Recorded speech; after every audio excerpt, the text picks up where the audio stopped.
Good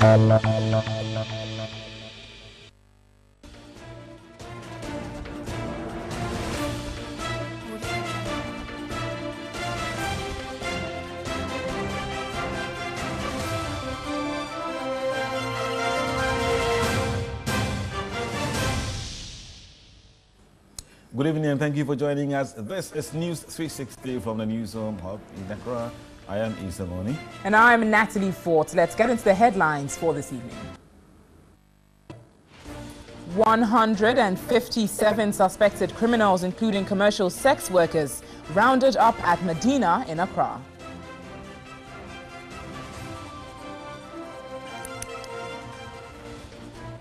National Communications Authority to sanction television stations which have breached operational authorization permits.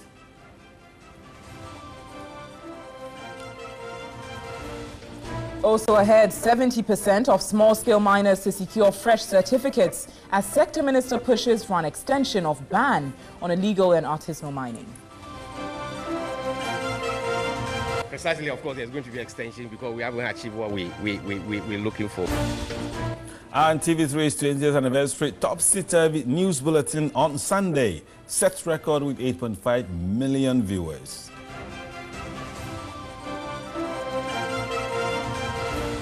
And in business this evening, Textile, Garment and Leather Employees Union of the Ghana Federation of Labour demand reconstitution of anti-textile piracy task force. At international news, at least 58 people killed and hundreds injured in a mass shooting at Las Vegas concert.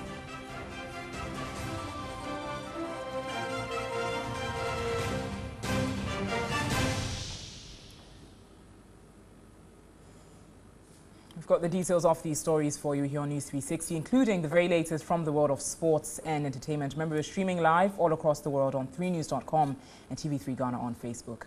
In our very first story this evening, the police have rounded up 157 suspected criminals, including commercial sex workers, at Medina in Accra. The early morning operation was to rid the city of criminals. The police swooped on a large parcel of land adjacent the Redco Flats near Rees Junction at Medina in Accra. Wooden structures dominated the entire stretch of vast land, with many of them being drinking spots, drug peddling and game centers. Most of these cubicles, according to the police, served as brothels. After months of intelligence gathering, a deployment of a team from the Accra Regional Police Command undertook the 2-hour operation in the early hours of Monday, October 2. 156 suspected criminals, including 46 females, 10 Nigerians and 1 Liberian, were rounded up. Some of the commercial sex workers and their patrons were arrested in the act. We would continue to ask for the support of the general public to always come when these people are arrested so that we can do the proper screening and pin them or connect them to the crimes that we believe they have committed. A visit to the area by the Accra Regional Police Commander, DCOP George Alex Mensah, later around noon Monday, was enough to cause a stir. The police is liaising with the municipal chief executive within the area, and both of us will sit down and decide on how best they can have the place, put in a proper shape. The operation was conducted by the Regional Operation Team, comprising personnel from the counter-terrorism and SWAT units. The National Communications Authority is to release a list of television stations which have breached their operational authorization permits. Director of Consumer and Corporate Affairs, Nana Dufie Bedu, warned the NCA would enforce the laws to ensure sanity within the spectrums of operations. In all, 131 FM authorization holders found to have committed various infractions pertaining to their operations as contained in Section 13 of the Electronics Communications Act 2009, Act 775, were listed. Out of the number, 97 have been fined as per the category of infractions and pursuant to the NCA's gazetted schedule of penalties. The fines range between 50,000 cedis and 61 million cedis, depending on the infraction and the duration of the infraction. What the NCA did was to look at the date of last compliance and start counting from the date of last compliance. So we get the number of days and we multiply it by the sanction figures that the NCA is mandated to use. It varies from infraction to infraction. So for some you may have 10,000 Ghana cedis a day, and some you may have even 50,000 Ghana cedis a day. 34 radio stations have had their authorizations revoked completely after failing to renew their licenses after they expired over several years. The regulator says it is open for discussions on the payments, especially for the heavily indebted stations. The authority blamed the previous board of directors for not enforcing the laws. The minority in parliament, the Ghana Journalists Association and the Ghana Independent Broadcasters Association have described the move by the authority as harsh. But Director of Consumer and Corporate Affairs, Nana Dufie-Bedu, insists the law must work. The NCA cannot be seen to be working in a vacuum. That would create a very chaotic environment for us to work with. Radio is very important within our media and communications landscape. That is why the NCA found it necessary to write to all the defaulting stations in June and July this year, giving them notice and telling them that they have been found to be in default and giving them the opportunity to rectify the gaps within their authorization. The NCA has further warned defaulters of their next line of action after the 30-day grace period. You have to be in compliance, so we may receive some correspondence, we may receive payments, we may receive fines, people may come in and then regularize their defaults. So after the 30-day period, we will sit down to determine what has happened and take the next line of action. Meanwhile, the Ghana Independent Broadcasters Association is meeting over the sanctions by the regulator. And Andrew Danso-Ninkra is the president of the Ghana Independent Broadcasters Association. Andrew is on the line, has agreed to speak to us. Andrew, good evening and thank you for joining us.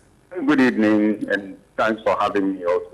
Right, we understand you held a meeting in connection with the NCA directive, particularly the fine. What was the outcome? No, there's not been any meeting with the NCA. GIBA Executive Council met today with the Council of Elders of GIBA to study the situation we have on hand and to collate information from our members who have been affected, and then try to find a way of approaching the NCA to open up discussion concerning the issues. Yeah, generally we know it's not been easy for members. What have they been communicating to you? Well, the point is NCA wrote several letters, different letters, let me put it that way, to our members. NCA wrote different letters to our members and to tell them what to do. We needed to gather all this information as we approach NCA and to be able to hold discussions with them. Right. First, it was radio stations. Now we have television stations. Andrew, what do you think is going wrong with media owners or operators? Why are they not, or they seem not to be complying with regulations under the NCA? We haven't received any message concerning television stations yet. At the moment, we are dealing with radio stations. Again, we are at the point of gathering the information concerning what has happened to our members in terms of the radio stations. At the end of the day, we'll be able to categorize the situation. To be able to categorize what the issues are.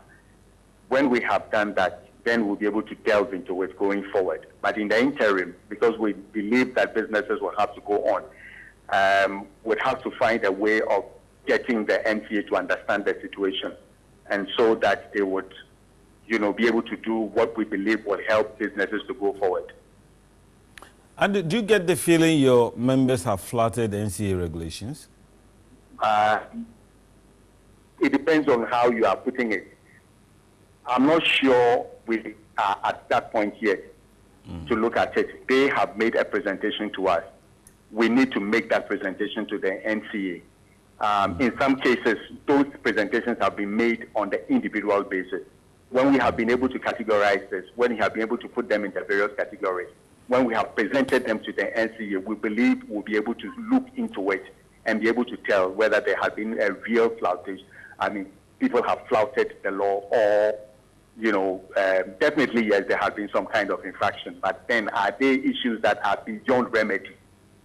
This is what we need to look at. Yeah, Andrew, apart from the fines, which are alarming, I mean, we tend to think that really, I mean, is that how much media owners owe to regulators? We also worried about the sanctions. Do you also get worried about it? Yeah, so let me correct one thing. The figures that have been put out there are not figures that are owed, as it were. It is penalties on figures that were being owed. So it is important for you to separate the penalty from what was owed. Right. That is one. Two, again, you need to find out over what periods they are. We need to break all these things down so that you'll be able to tell that so much was owed over this period of time, that much was owed over this period of time, and then the penalties of it on top. You know, so that would give you the real picture of what it is. Andrew, we're grateful for your time. I'm sure we will be getting back to you as soon as you're able to get feedback from members. Thank you very much for speaking to us. Welcome. Well, on to the mining sector now, as 70% of small-scale miners would have to secure fresh certificates if they want to remain in business. The Lands and Natural Resources Minister, John Peter Amewu, who made this known, said he will propose to Cabinet to extend the ban on illegal and small-scale mining, since an initial assessment indicates set targets have not been achieved. After acquainting himself with mining activities at the CNG Alaska Mining Company in the Amenfi East District, the sector minister said he would recommend an extension of the ban. Precisely, of course, there's going to be extension because we haven't achieved what we're looking for. But we put in modalities, and during the extension period, a lot will be done. We're talking about regularizing the whole system. At this stage, for me, I don't think that it's proper for us to say go back. No, we cannot do that. And they themselves know. They know. All those guys who are fighting for this, they are just few in the society. There are few of them. The millions of Ghanaians downstream, Accra, Kumasi, and other places who are suffering. Peoples are becoming mentally degraded because of mercury issues. He said small-scale mining licenses secured during the last days of the previous administration will not be recognized, while 70% of small-scale miners would have to secure fresh certificate if they want to remain in business. As for the small-scale licenses that are existing already, well, pronouncement will be made because most of them are not going to be recognized. If they are not going to recognize, then it means you should begin to make effort of coming for new registration. Okay?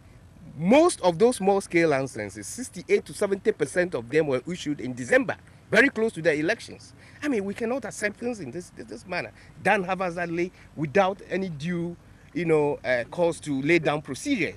And so, yes, of course, I can say in all authority that for me, the best way again, it's going to be an extension. Government in March this year placed a 6-month moratorium on illegal and small-scale mining to halt the massive destruction of the environment and pollution of river bodies. An anti-galamsey task force codenamed Operation Vanguard was set up to help fight the menace. And let's stay a bit longer on mining, because the sector minister, Peter Amewu, has directed CNG Alaska Mining Company to cease all mining operations on the concession at Amenfi in the Western region. The company was illegally granted a mining lease within 4 months into prospecting instead of the stipulated 2 years. In the heart of the Akatreka forest in the Amenfi East District of the Western region lies this massive destruction of the environment allegedly perpetrated by CNG Alaska Mining Company, which acquired a prospecting license in August last year. A mining lease is granted 2 years after prospecting, but the company obtained its lease 4 months into prospecting. We want to use this opportunity to direct you to cease all mining activities, henceforth. You would need an annual operating permit to undertake. We direct that you cease that whilst we regularize the system. But the operators of the site claimed they were not mining but reclaiming the land. You know where you are visiting, that's your prerogative. 2, what we are doing, we are not mining. We are reclaiming the land. So for the reports going and around and all that, of course, you are the sector minister. We don't have any option. We abide by it. But Minister for Lands and Natural Resources, John Peter Amewu, insisted there wouldn't be any need to reclaim land if it had not been mined.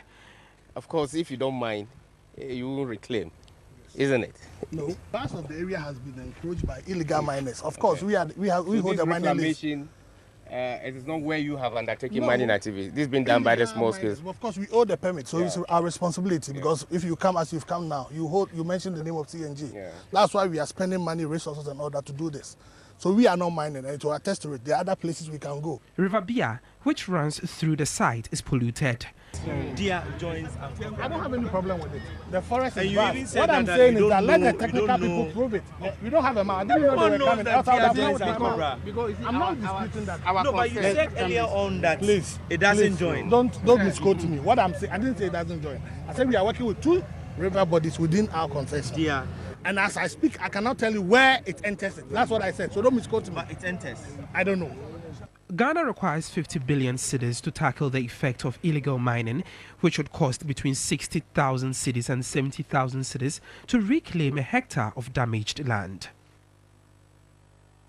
Well, let's turn our attention away from the mining sector now, as the Public Utilities Workers Union, PUU, says it will seek interpretation of Section 65 of the Industrial and Labour Act 651 at the Supreme Court. The union is demanding severance package for its members after ECG operations are taken over by a concessionaire.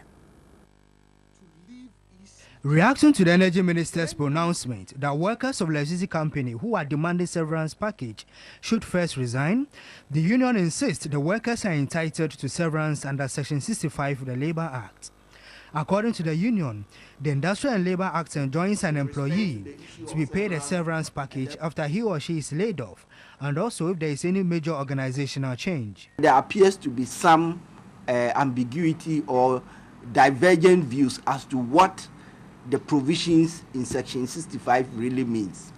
We may not shy away from resorting to the court for some interpretation or declaration as to, in a situation like this, what do you do with the labor issues? The General Secretary hinted of a meeting with government to address their fears, but insisted no member would resign before being paid the severance package. If you resign, you are leaving the company. You have nothing to talk about severance. So that's why we thought that this should be something that should be discussed, and we come to some consensus. Those who want to be paid and walk away, we should give them that option. Those who are ready and willing to work, what are the framework, the transitional arrangements that we need to ensure that the company proceed on a better footing? The Power Compact Agreement between government and MEDA has sparked controversy since its signing in August 2016. Disbursement was expected in mid-2016, but was delayed following protests from workers of ECG over possible retrenchment and government not meeting the terms of the agreement. About $350 million out of the total $498.2 million compact is expected to be channeled into the modernization and reduction of commercial losses by the ECG. Well, now to the simmering controversy started from A+, Unibank, Kolebu Hospital, and some, chief of staff at the presidency. Now, Unibank wants to set the record straight, and executive director of Unibank, Clifford Metal, says management of the bank did not petition the president over the termination of their contract with the Kolebu Teaching Hospital. On Midday News with Bright Nana Amfo, he indicated the management rather copied the presidency because it had been given a copy of the letter terminating the contract. As has been pointed out, we have an agreement with Kolebu. Now, this agreement clearly states 2 things that we needed to do.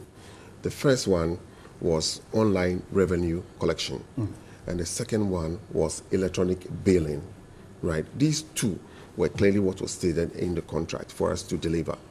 And as far as we are concerned, we have delivered on all fronts. Now, we were giving clear locations in Kolebu, right, to collect revenue, and we have also done that very well. So as far as we are concerned as a bank, and as far as the contract, which we have signed is concerned, we have done everything perfectly.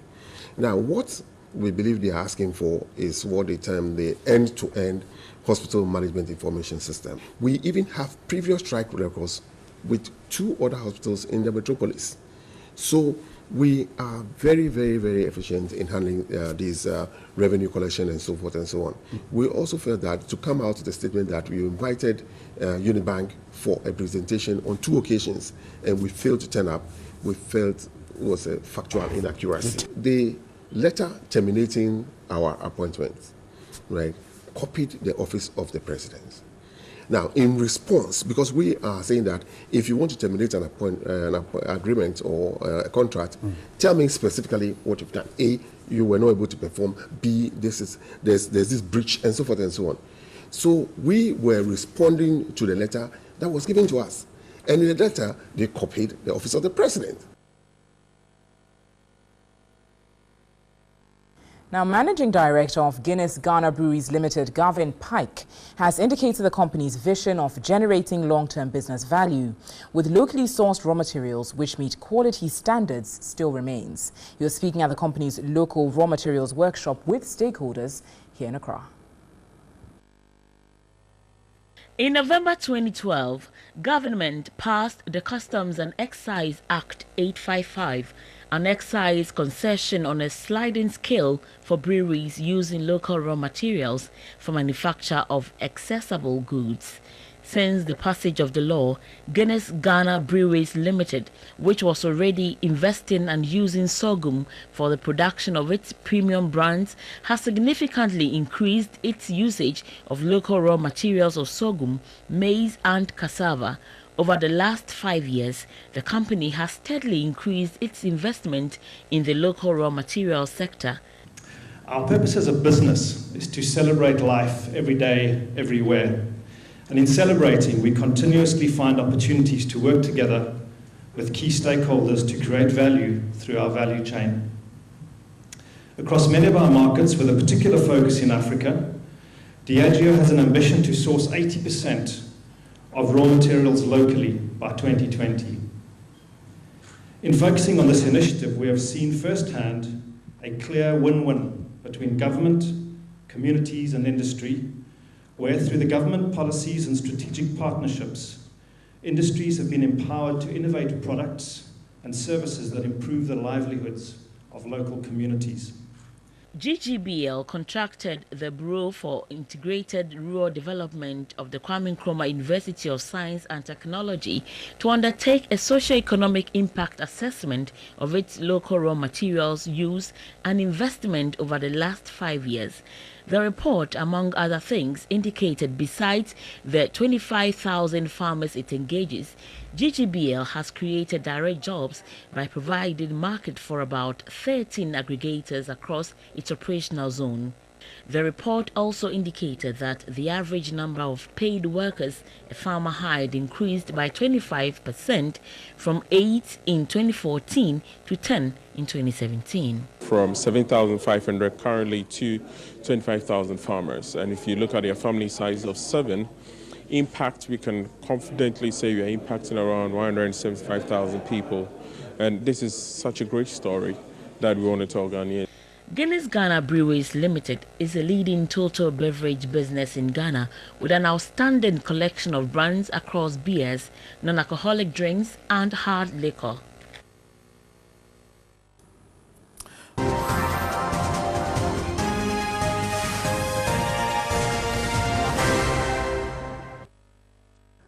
A very good evening to you, and thanks for staying with us on News 360. It's time for us to look at the latest in the world of business. My name is Nanekuya Mensah Brampa. Now, some aggrieved textiles importers are demanding the reconstitution of the anti-textile piracy task force. Reasons being that the Textile and Garment and Leather Employees Union of the Ghana Federation of Labour contend its dissolution has allowed brisk illicit business escalating the woes of the local manufacturing industry. Textile Piracy Task Force was dissolved last year following accusations of conspiring with some importers and conniving with some Chinese companies to sell fake textiles on the market. After its dissolution, the plight of local textile manufacturers, according to the group, has worsened. The Ghana Federation of Labour laments the task force is yet to be reconstituted, despite a petition to the Trade and Industry Ministry some 10 months ago. No, once they have given us the letter, it commits the ministry. So we only hope that on the 11th, after the inauguration, the task force will be allowed to go out there to go and work. But the sector minister, Alan Kojo Chematen, is pleading with the union to be patient. Constant engagement, consultations with all the textile companies at the highest level, with the management and the union leaders. And we've come to a certain understanding that the kinds of measures that will be instituted in the next few months will make sure that this challenge and this problem will be dealt with substantively. The union is of the view an incorruptible task force would enable government to achieve its job creation drive. It's about job creation. We are happy. It's the policy of this regime to create jobs. One district, one factory is a good idea. It's a good policy. The task force was set up to curb illegal importation of Ghanaian textile prints and to ensure that importers who engage in these nefarious activities were arrested and prosecuted. And to some more news tonight, President Akufo-Addo says Ghana and Cote d'Ivoire have now decided to cooperate in ensuring they do not continue to be victims or pawns of a global cocoa industry that is dependent on the work of their farmers. Now, at an event in the Ashanti region to mark the World Cocoa Day, the president revealed governments of the world's largest producing countries are providing the necessary technical and political cooperation to effectively address the international cocoa price decline in the short to medium term. Price instability on the international cocoa market represents perhaps the biggest threat to cocoa production. In spite of the over 40% drop in world prices, President Akufo-Addo promised his government will ensure that the price review for the coming season will not leave farmers shortchanged. Cocoa bean prices have plummeted and have been forecast to remain low till the year 2020. The fortunes of our farmers, unfortunately, have become tied to the volatile cocoa bean market. This is why the two largest producers of cocoa in the world, Ghana and Cote d'Ivoire, have now decided to cooperate in ensuring that we do not continue to be victims or pawns of a global cocoa industry that is dependent on the work of our farmers. Government, the president added, is working on the cocoa pension scheme for cocoa farmers and all those involved in the value chain. Ghana and La Côte d'Ivoire account for more than 60% of the world's cocoa output and yet earn some $5.75 billion from cocoa bean sale. We are fashioning far-reaching policies towards achieving a shared vision of an industrialized and prosperous domestic cocoa economy. This, I am sure, will reduce our vulnerability to the volatility of the markets and help deliver prosperity to our farmers and people. President Akufo-Addo said he has issued a directive to the Ministry for Food and Agriculture and Cocoa Board to work towards increasing domestic processing of cocoa to boost export revenue and foreign exchange earnings. Now to some issues on power, and Car Powership Ghana has connected its 470 megawatts Caradinese Powership Osman Khan to the national grid. Now the second 470 megawatts capacity Powership, twice the size of the current Car Power barge, arrived in Ghana in August this year. The operation of Caradinese Powership Osman Khan is in consonance with the power purchase agreement signed with the Electricity Company of Ghana, requiring Car Powership to supply 450 megawatts of power for 10 years. The 470 megawatts Caradinese Powership Osman Khan is expected to supply uninterrupted and reliable electricity at a competitive price for thermal power generation. The power ship will initially depend on low sulfur heavy fuel oil to generate electricity, but will be converted into natural gas as soon as local natural gas supplies become available. This development is expected to significantly help shore up the country's power supply. Well, let's see how that adds up to our energy issues. But let's move away from that. And Kwama Food Processing Company has been adjudged the overall best SME at the SME Ghana Awards. The award is presented to SMEs which excel in corporate performance at both local and international levels. The award was instituted to celebrate and motivate outstanding and performing small and medium-scale enterprises, SMEs, and individuals of entrepreneurial experience. It further seeks to recognize innovation, creativity, and promote market competitiveness for made-in-Ghana businesses and their products beyond the country's borders. Companies which won awards at the event included Felix VA Ventures, which took the Product Innovation Award, Bonzali Raw Bank, which won the SME Financial Institution Award. The Rising Star Award went to Field Star Company, Long Service Award to Nkulenu Industry, Business Personality Award to the CEO of Metalex Group, Kwabena Dakwa, while High Impact Personality Award went to Professor Stephen Adai. In any economy, what you will find quite clearly is that the largest numbers of companies that employ the most people, that generate the most wealth, are the small and medium-sized companies. Whatever we can do to help them grow become a key part of what it is we must do. And success breeds success. So events like this that seek to celebrate and showcase and highlight those opportunities become important for us to be part of. That is why I certainly wanted to make sure I was here to join the group. Kwama Food Processing Company won the Technology Adoption Award and was adjudged the overall best SME. At first, we were just into only one product, but now we are trying to expand our market, go to other regions, and then into more product that we want to do. I believe that is what the fight that we have brought so far, and that is what God has brought us with this overall our best. All right, and just before we wrap it up with business, 40 employees from Samsung's headquarters in South Korea have undertaken the company's annual employee volunteer program in Accra. The initiative aimed at empowering young girls with a focus on ICT skills is in partnership with Better World.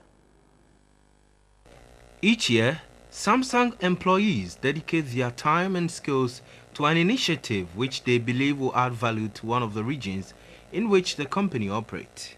As part of this year's program, staff members visited the Accra Bishop Girls Junior High School, where they imparted their skills and expertise to the young girls. The volunteers presented a new Samsung-funded ICT center to the school. They are very energetic and they are very interested in their study, but unfortunately they didn't have this kind of facility. So I do believe that this will be greatly helped in their study, and they getting used to this kind of IT technology education. Both the primary and junior high school of the Accra Bishop Girls School has a total of 760 students. Though ICT currently forms part of the school's curricula, students of Accra Bishop Girls School are compelled to rely on textbooks due to the lack of ICT facilities. It will help us very greatly. Without that, I don't think we'll be able to pass our ICT. Marketing manager of Samsung, Tracy Che, said through the new facility, learners will now have the opportunity to acquire technological skills vital to the new digital economy. I believe it would really go a long way to help the young girls learn ICT. Not only them in the school, but the other surrounding schools also. We've done it, we've handed it over to the school, and we're hoping that the school will take it up and actually utilize it to help develop the girl child. Samsung Electronics inspires the world and shapes the future with transformative ideas and technologies, redefining the world of TVs, smartphones, wearable devices, tablets, cameras, and digital appliances. All right, so there's more news on our website. It's 3news.com. That will do for the business segment. My name is Nanekia Mensah Brampa. Meanwhile, Issa is going to tell us something. Yesterday, the topsy-turvy TV3's anniversary gave some stir there. Issa, carry. Absolutely, Nanekia Mensah Brampa. Thank you. And now let's look at this top story for tonight. TV3's anniversary topsy-turvy news edition has made the station #1. What I saw on your face. Years back, right? The twist shot TV3 up to the apex on the geopoll, with 54% of viewership estimated to be about 8.5 million of the population, a record-breaking feat in the history of the TV viewership in the country. TV3, first in news, best in entertainment.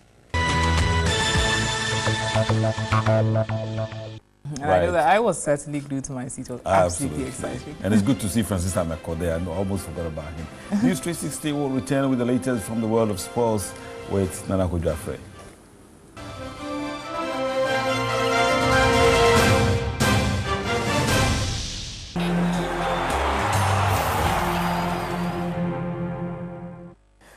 Good evening and welcome back to News 360 here on TV3. My name is Anako Jafre and time to run you through the latest sports updates. We begin from the camp of the Black Stars, where Ghana captain Asamoah Gyan and Holland-based Thomas Ejapon have been dropped from the Black Stars final squad for Saturday's World Cup qualifier against Uganda in Kampala because of injury concerns. A statement from the FA claims Gyan and Ejapon were unable to recover in time for the match to be played in Kampala on Saturday. Coach Kwesi Appiah has whittled down the Black Star squad to 24 players ahead of the start of the training to be held in Nairobi. In the meantime, defenders Harrison Afful and Jonathan Mensah will undergo further tests in the United States on later today in the USA to determine the extent of injuries they suffered while playing for Columbus Crew last weekend. Appiah's final 24-man squad includes debutant Francis Afful, US-based Abbas Mohammed, Kasim Nuhu, and Swiss club Young Boys and Hearts of Folk defender Vincent Atinga and Inter Allies captain Isaac Chum. We turn our attention to the national under-17 team where Kwesi Fabian's men have arrived in India ahead of the under-17 World Cup set to begin this week. The team, made up of 25 players and officials, left Ghana weeks ago for a training tour in Dubai and have now arrived in the Asian country to await the commencement of the tournament. Kwesi Fabian's men were beaten by Mali in the final of the Africa Youth Championship and are hoping to emulate the feats of Samuel Osekofor, Asiedu-Dartey Lamte and Bashir Gambo when they won the tournament in 1991 and 1995 respectively. Now we'll switch our attention to the FA Cup, where Kotoko have booked a place in the final of the MTN FA Cup after beating Medina by a lone goal at the Langley Sports Stadium. A Sadiq Adams goal in the second period of extra time ensured that the Porcupine Warriors will play in the final of the competition for the first time since 2015. This will be the first time the two clubs will play each other in the FA Cup after 27 years. The last time they did was in 1990. They will face Hearts of Folk in the 29th MTN FA Cup finals. A thrilling final awaits all in Tamale on October 29 between Hearts of Folk and Kumasi Asante Kotoko. From football issues, we switch our attention to boxing, where Ghana's revered boxing legend Professor Azuma Nelson has been awarded WBC Champion Award at the ongoing 55th WBC convention in Baku, Azerbaijan. Azuma Nelson rose to fame as a world star by beating the likes of Hector Cortez. The boxing professor is remembered around the world for his epic fight against Jeff Fennick. His first of two fights against Fennick was ruled as a draw before beating the Australian in a rematch 9 months later in Australia. This time, Nelson scored an 8-round knockout to retain his title and register the ring upset of the year in 1992.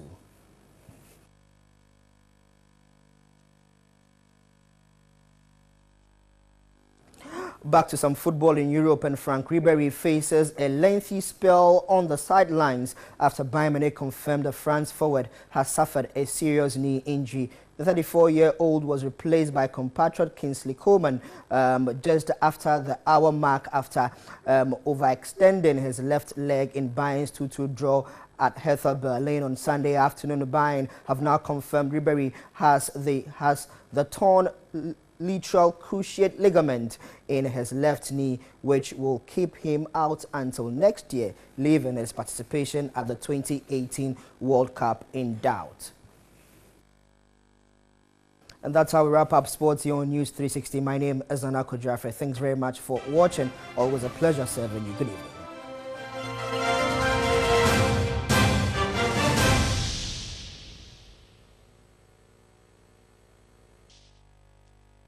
In entertainment news this evening, General Manager of TV3, Beatrice Abbey, says the station will not relent in feeding its viewers with the best in lifestyle and arts. Addressing the audience on the occasion of the station's 20th anniversary, she noted the mandates to be the best in entertainment remains unchanged. Hip, hip, hip, hip, hip, hip. Hip, hip, hip, hip, hip, hip. Okay, now we're going to pop champagne. Let it go, let it go, let it go, let it go. Bottles up, TV3 is 20.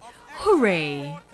It's been 20 consistent years of entertainment without compromise, and General Manager for TV, Beatrice Abbey, says the station will not renege in its efforts to continue being the go-to media station for entertainment. Addressing the audience at the storytelling theme edition of Ghana's Most Beautiful as part of the 20th anniversary celebrations, she said the station takes into consideration the dynamism in entertainment and lifestyle and would adjust its activities accordingly. In entertainment, we have always respected the diversity in society, and that has shaped our entertainment and reality shows. Those who love culture and tradition would surely have enjoyed Akwaba, Insight and Talking Drum, and now Ghana's Most Beautiful. Mentor and music for the vibrant youth, while our kids have talented kids and the pulpit. Asanka Delight, Celebrations, and Iziban have all been a critical part of our brand. This robust programming has made us unrivaled. To join in the celebrations, presidents of the Ghana Actors Guild and the Musicians Union of Ghana with their entourage came in to show support. The likes of musicians Kofi Kenata and Adina, whose singing prowess got the crowd dancing, was the icing on the cake. I need you, but I never want, baby. I don't wish you all the best, no.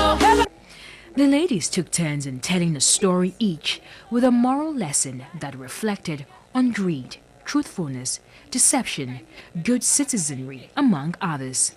However, a twist in the tale was when, for the very first time on the show, two people emerged star performers for the night. Judges said they had both performed very well, hence it was difficult picking one. Other winners for the night were Zainab for most eloquent, Edem for most disciplined in the reality house, and Baba again for best costume. Ghana's Most Beautiful 2017, straight out of Ghana. Mama kuma bombi boom boom check boom boom.